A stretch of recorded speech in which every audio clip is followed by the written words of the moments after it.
Hi, I'm Torsten. I'm a PhD student here at the University of St. Andrews, and I'm doing my PhD in astrophysics. Um, in particular, in my PhD, I take a look at objects that are called protoplanetary disks, and as the name might suggest, protoplanetary disks are the object where planets ultimately form. To give a bit more broader context, protoplanetary disks are a phase that stars go through in their whole uh, birth process called star formation. Um, in the piece that you will hear, we try to take you on a journey through this whole step of or this whole process of star formation and try to illustrate this process with the help of music. I'm really glad that I could take part in this because it's always a very particular problem. How can you translate the science that you do every day? How can you make the boring plots, the boring figures interesting to um, people who are not part of the field? And I think music in particular can be a very good tool to illustrate how beautiful and rich the science is that we're doing from day to day. I am really glad that I was chosen or that my topic was chosen. And I was really happy to work with Siobhan on this because I immediately felt like that my the science that I'm working on was falling on fertile ground, so to say, because she seemed very interesting in the field, very interested in the topic, and I felt we worked seamlessly with each other in creating this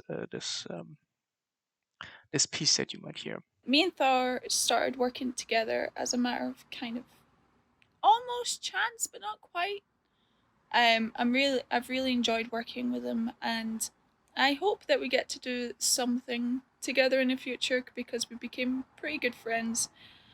With the piece, I wanted to incorporate his research into the formation of stars and whether or not lightning exists in dusts in space.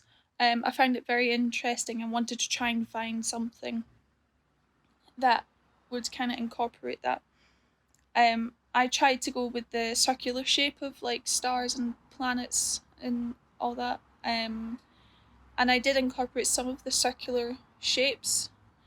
I also wanted to follow the pattern of one of the space clouds, and I have incorporated that into my piece as well. One very interesting aspect on how we came up with the whole uh, process is with the whole piece is that star formation tends to take place in objects that are called filaments, which are very elongated structures, and they leave a very particular mark in the sky that astronomers tend to investigate. And that's why we also chose the name for our piece, Birthmark, because these are the birthmarks of star formation. And in the field of planet formation, you have actually a very similar analogy that in order for planets to form, you have to mix up a bunch of material, and this tends to happen in something that are called streaming instabilities. And these streaming instabilities have very similar looking features. They to some degree look similar to the filaments, even though the physics is way different, and uh, we talk about different orders of magnitude.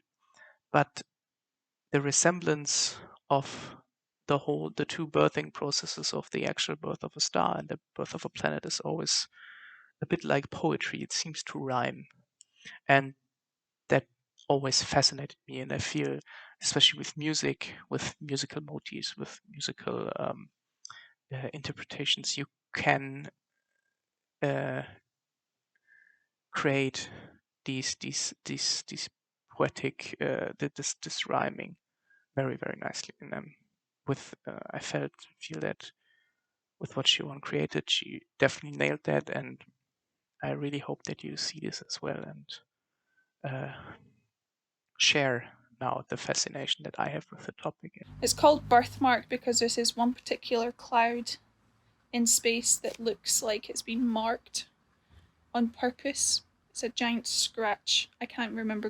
Quite I can't quite remember the name of it, but yeah, I hope you enjoy.